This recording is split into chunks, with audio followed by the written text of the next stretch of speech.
sensing this danger. This is the greatest showman! He is floating on air now! He's going to sit it back. It's the Multicultural AFL Footy Show with Vanessa Gatica, Habir Singh Kang, Fuad Andrewas and George Grossios. Hello, I am Vanessa Gatica and welcome to the program. Our panelists today are Habir Singh Khan and Rajbir Kuman. Hello all. Hi Vanessa. Hi Harbir. Hello. It was the week that was. Who would have imagined that last year's premiers, Melbourne, would go out to the finals in straight sets? On Friday night, Brisbane came from behind to completely overwhelm the Melbourne Demons, beating them by 13 points, and set up a date with Geelong Cats at the MCG tomorrow night. On Saturday, 91,000 people witnessed the Magpie Army as they marched onto the preliminary final after finishing all over the Fremantle Dockers by 20 points. Collingwood will now have to take on the Sydney Swans from the SCG next Saturday late afternoon. How did you see developments, Javi? Well, I was the one who imagined that the Melbourne will be defeated by Brisbane Lions. To me, Brisbane Lions had more of a danger game against Richmond. And we've seen with Melbourne this year, if the other teams put on a lot of pressure aside, they get like a lead as well, and then they haven't been able to sort of come back in few of the games. And with this one as well, they were able to take the lead at the start. Melbourne, which was like a hefty lead, and in the finals you would think that it's not going anywhere. But the way they have defeated 2 times Brisbane Lions before, and with that big of a margin, all credit goes to Chris Fagan, the way he sort of coached them this time, because it was heading the same way. But that the 3 quarters, the last 3 quarters, it was just fantastic the way they played. Although they were missing Joe Danaher, that could have been a very pivotal as well. But huge credit to Lachie Neale. We'll probably talk about the Brownlow as well. We'll talk about him. But the way he started off this final series, it's just amazing. Yeah. The way he's racking up disposals, and he had what a sport from Barry as well. And also McCluggage, he was huge in that game. So it was, all in all, a very, very good effort by Brisbane Lions. Even Charlie Cameron, right? Charlie Cameron did an amazing job. He was injured at the beginning of the game, and he came to play and was awesome. He didn't have many touches, but still scored that many goals. Yes, so I totally agree with you. Chris Fagan's plan worked really well.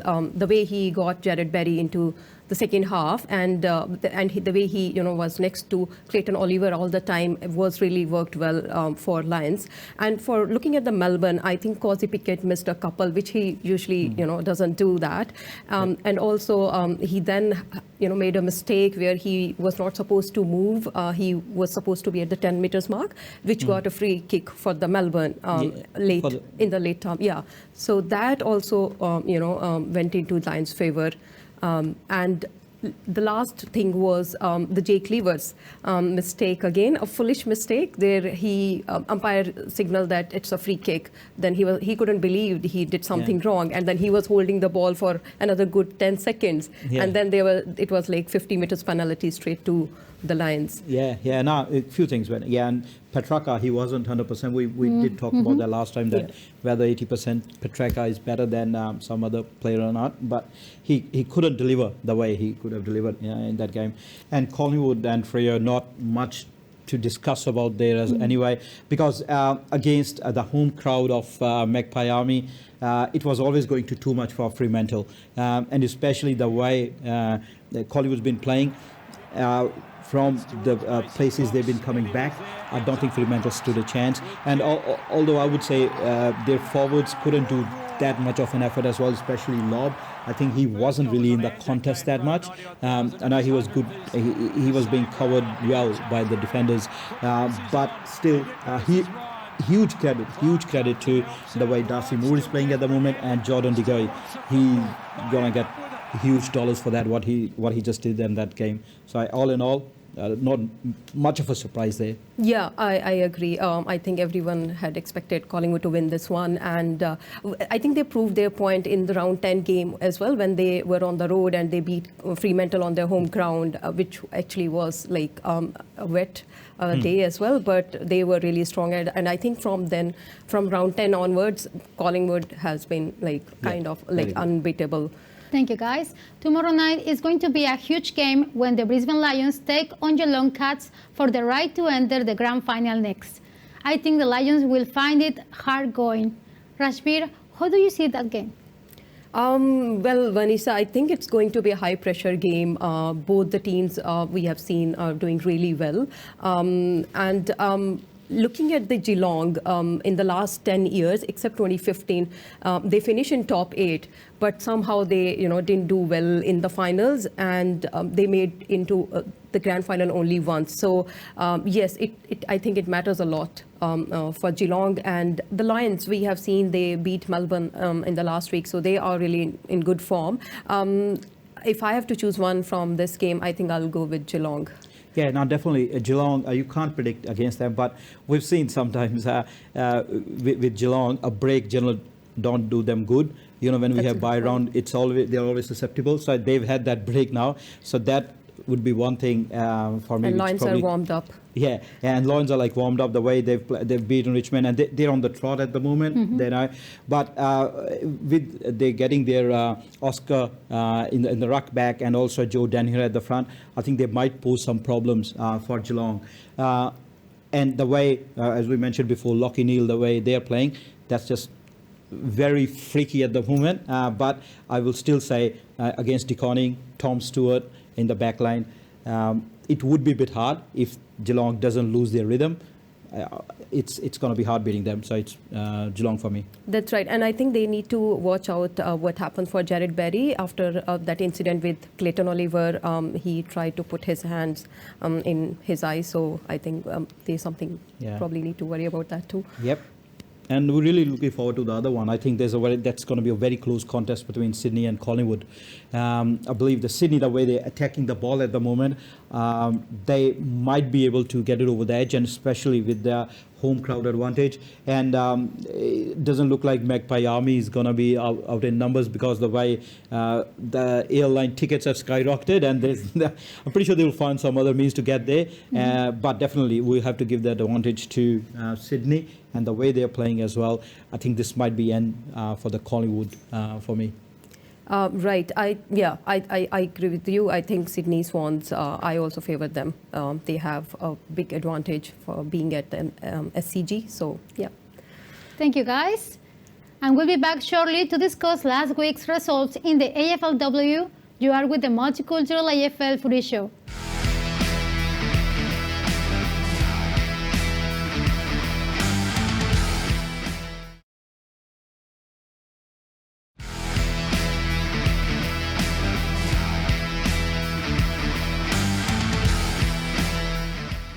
Welcome back. We now cross over to Adelaide, where Fuad Dragos has lots to talk about in the AFL preliminary finals and the South Australia AFLW sides on the weekend. Hi Fuad, this is a surprise. Hi Vanessa, yes I agree with you, and hi everyone. Let me talk quickly about last week's games.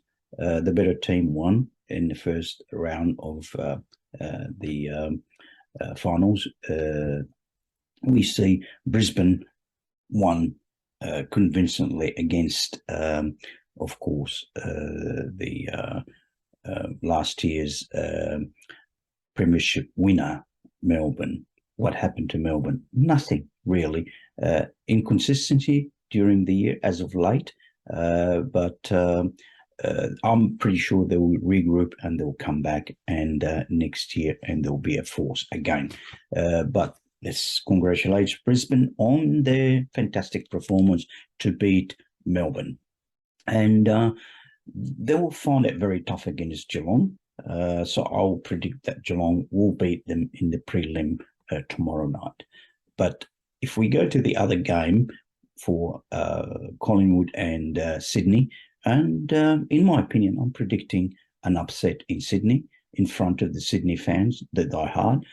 I'm predicting Collingwood will win the game against Sydney, and they will have the right to play, in my opinion, again, Geelong in the grand final. What a final that would be. But of course, let's not underestimate Sydney, because Sydney can win that, quite easily in Sydney with their performances of late. So regardless whether it's Sydney, Geelong grand final, or of course, Collingwood Geelong grand final, it will be a fantastic affair.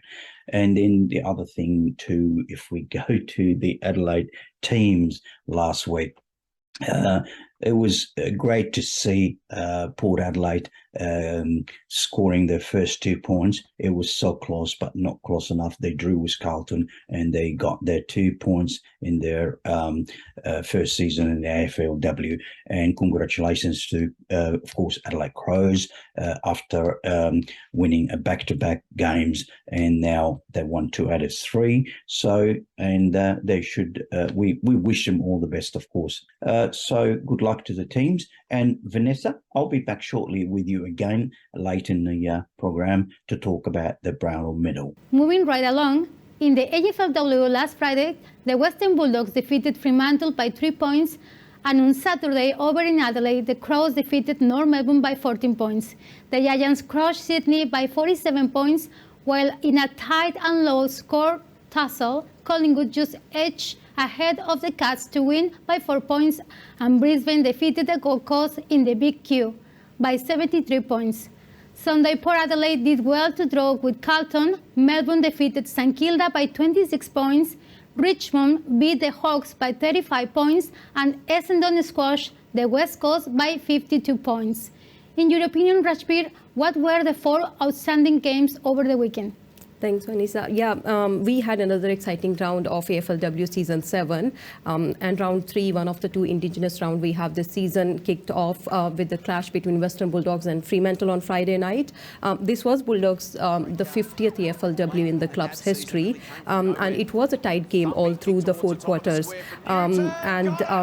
I would say the Dockers' defense was really great with the likes of Mimstrom and Haley Miller, but that wasn't enough to stop Bulldogs, and Gabby Newton's late goal helped Bulldogs, win the match by 3 points, and they continued their winning stride of the season. Talking about the milestones, it was also Ellie Blackburn's 50th game, who contributed to this one with her 19 disposal, 8 touches, and almost a goal, which was touched by, unfortunately by Riley Wilcox, their own player, in desperation. But yes, very happy for Bulldogs, Herbie, Vanessa. One thing I noticed about them is I don't see, the hunger, the desperation to kick more or to score more. Something I feel like they need to work on in the upcoming rounds.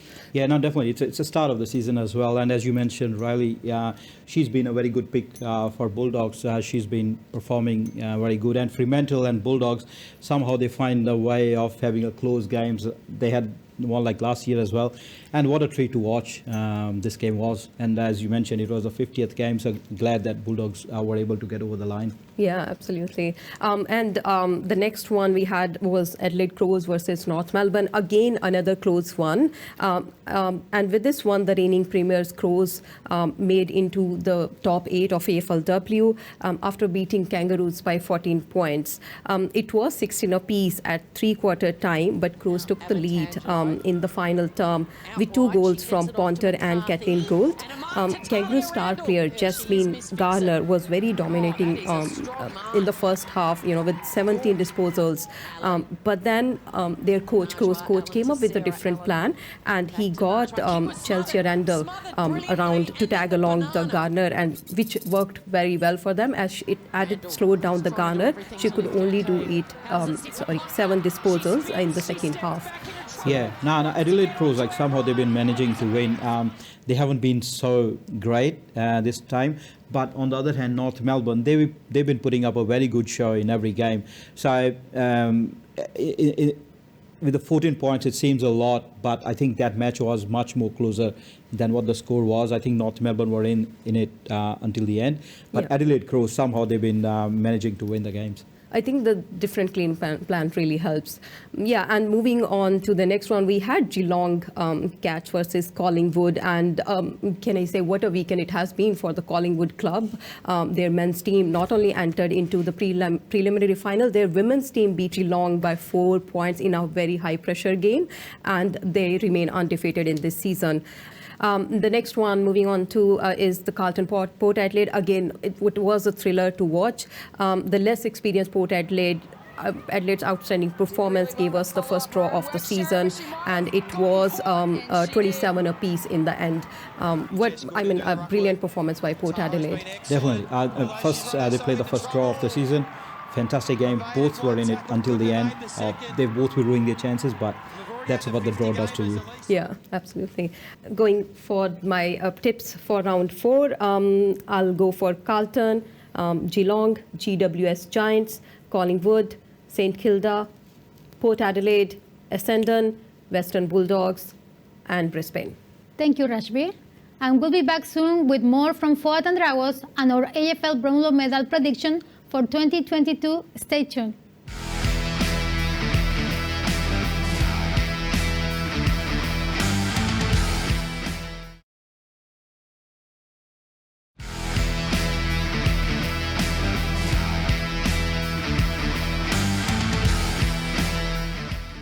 Here we go. Who is going to win the coveted Brownlow medal for being the best and fairest player in the AFL during the home and away season?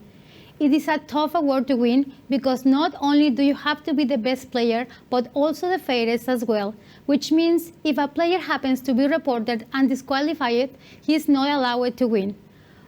One small infringement caused a week's suspension during the season can undo a whole year of a great footy.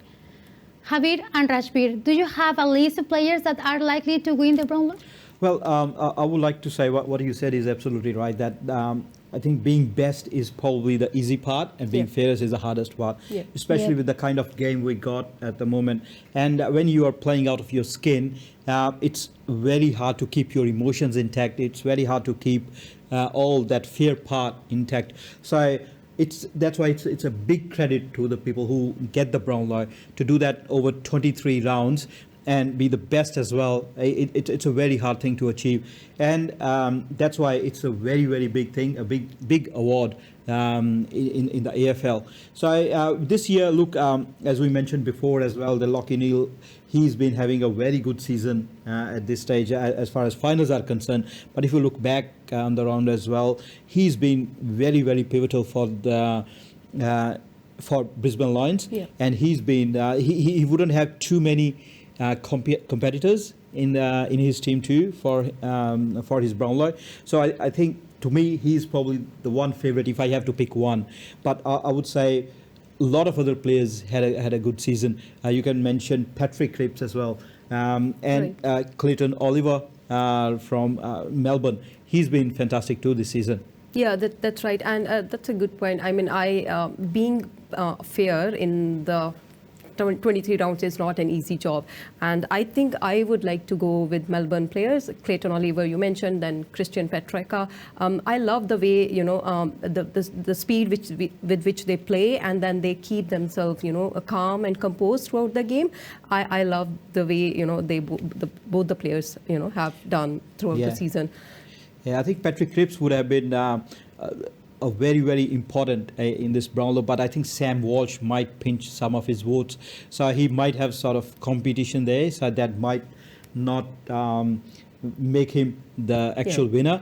And to me, Shai Bolton, he had a few games, but I think because he didn't score that many, but he's been a very entertaining player for us throughout the season. The games he dominated in, we saw that he played very well. He might not be in the top counts or anywhere aside, but he's been a very entertaining player for me. So I think if he would have scored a few more goals than the behinds he did, I think he would have been up there too. So all in all, it's going to be a great night, and as we know that it has changed as well for the Queens after the Queen's death. So I believe Lachie Neale is the favourite one for me, and then I will see Clayton Oliver will be up there with him. Yeah, I'll go with Clayton Oliver. Well, Clayton Oliver, I think you're right. It's going to be a huge favorite. He's going to be a huge favorite too.